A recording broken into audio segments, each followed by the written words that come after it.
चौबे जी का कहना है कि ये जो कृषि बिल पेश हुआ है उसमें दो त्रुटियां हैं। छत्तीसगढ़ की दो बड़ी योजनाएं प्रभावित हो रही हैं इससे। तो 2500 रुपये में धान खरीदी, दूसरा 1 रुपये किलो में चावल खरीदी, दोनों प्रभावित होंगी। इसलिए छत्तीसगढ़ सरकार, क्योंकि स्टेट का मामला है, तो अलग से कानून है। इसमें कोई योजना प्रभावित हो ही नहीं रही है। 2500 रुपये में धान खरीदने से कौन रोक रहा है इनको? इसमें कोई रोक नहीं है। और 1 रुपये किलो में चावल देने से भी कोई रोक नहीं है। दोनों चीजें से प्रभावित नहीं हो रही है। तो जनता को गुमराह करने वाली बात है। और एक मंत्री इस प्रकार का सत्य कथन करे, ये बहुत दुर्भाग्यपूर्ण है। जरा मुझे बताएं कि दोनों तीनों बिल और कानून में कौन सी ऐसी शर्तें हैं जिसके कारण ये 2500 रुपये में धान नहीं खरीद पाएंगे, जिसके कारण ये 1 रुपये किलो में चावल नहीं दे पाएंगे? ऐसी कौन सी योजना है? ये तो पूरी तरह असत्य कथन है और जनता को गुमराह करने वाला कथन। कानून की बात करनी है उन्होंने छत्तीसगढ़ में अलग से बनाया। हर राज्य सरकार को अपने कानून बनाने का अधिकार है, उसको कौन सा रोक है? परंतु जो केंद्रीय कानून होते हैं वो दो प्रकार के कानून होते हैं। एक कानून ऐच्छिक होते हैं और एक कानून ऐसे होते हैं जिनको पूरे देश में लागू करना आवश्यक होता है। तो देश में जो लागू करने वाले कानून हैं वो कोई भी राज्य सरकार संघीय ढांचे के अंतर्गत उसका उल्लंघन नहीं कर सकती, उसको लागू करना पड़ेगा। दूसरा यह है कि इस बिल को लेकर छत्तीसगढ़ में वामपंथी दलों ने उसका समर्थन दिया है। विरोध का समर्थन करते हुए छत्तीसगढ़ के सभी मुख्यालयों का धरना प्रदर्शन किया है। प्रदर्शन के साथ उन्होंने कहा है कि इस पूरे बिल से कारपोरेट लेवल के लोगों को फायदा होगा, किसानों को फायदा। देखिए, ये तो वो विरोधी दल में है और उनका काम है ये सब करना। वो करे, अच्छी बात है, उस पर कोई रोक नहीं है। परंतु जो कम्युनिस्ट है पूरे विश्व में, अब कम्युनिस्टों की सोच जो है वो फेल हो गई है। आज चीन में बची है तो चीन के खिलाफ में पूरा विश्व है। इसलिए अब इनके जो विचार हैं वो कहीं पर भी मौजूद नहीं है और वो किसी के भी हित में नहीं है। वो तो देश के, विश्व के और किसान विरोधी विचार है। मरवाही पर अनुसूची का एक मामला है जिसमें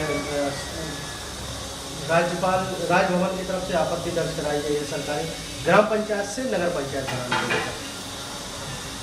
5वीं अनुसूची के अंतर्गत अगर कोई भी इस प्रकार का निर्णय लिया जाता है तो वहाँ की ग्राम सभा से परमिशन होना चाहिए और महामहिम राज्यपाल जी से परमिशन होना चाहिए।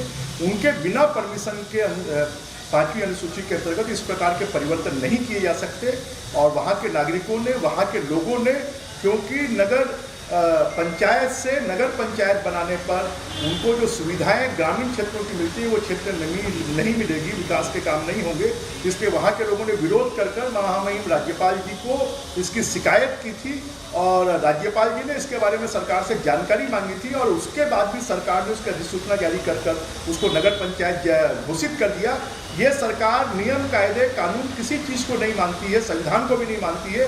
जो इनकी मर्जी में अपने स्वार्थों के लिए वो निर्णय सरकार लेती है और इसी के कारण राज्यपाल जी को ये कड़ा निर्णय लेना पड़ा कि राज्य सरकार को तलब करना पड़ा। 29 तारीख को राज्यपाल ने बैठक बुलाई है इसी संबंध में। बैठने के बाद वैधानिक बिंदु होंगे उस पर चर्चा होगी। निश्चित रूप से जो वैधानिक स्थिति है कि 5वीं अनुसूची के अंतर्गत जो क्षेत्र आते हैं वहाँ के बारे में निर्णय करने का अधिकार वहाँ की ग्राम सभा को है। वहाँ के बारे में निर्णय करने का अधिकार राज्यपाल जी को है। वहाँ के हितों को अगर कोई कुठाराघात करता है, सुरक्षित नहीं करता है तो राज्यपाल जी उनके संरक्षक हैं और इसलिए राज्यपाल जी ने निर्णय लिया और मुझे लगता है कि राज्य सरकार को निर्णय वापस लेना पड़ेगा। उपचुनाव होने वाले हैं वहाँ पर, क्या इसको देखकर कांग्रेस लगातार निर्णय ले रही है? निश्चित रूप से आज मरवाही में जितना खर्चा किसी भी सरकार ने पिछले 60 सालों में नहीं किया, इस सरकार ने पिछले 3 महीनों में उतने निर्णय ले लिए हैं।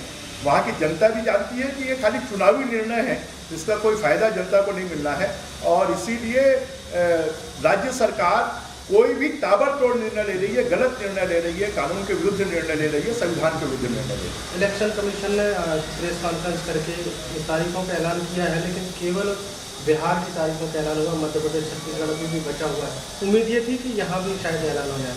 उन्होंने कहा कि 29 तारीख को फिर से चुनाव आयोग की बैठक है और उस बैठक में निर्णय लेंगे। तो मुझे लगता है कि जो 6 महीने की समय सीमा है उसके अंतर्गत चुनाव हो जाए। बीजेपी की कितनी तैयारी है? बीजेपी पूरी तरह हमेशा तैयार रहती है, 12 महीना तैयार रहती है, अभी भी तैयार है।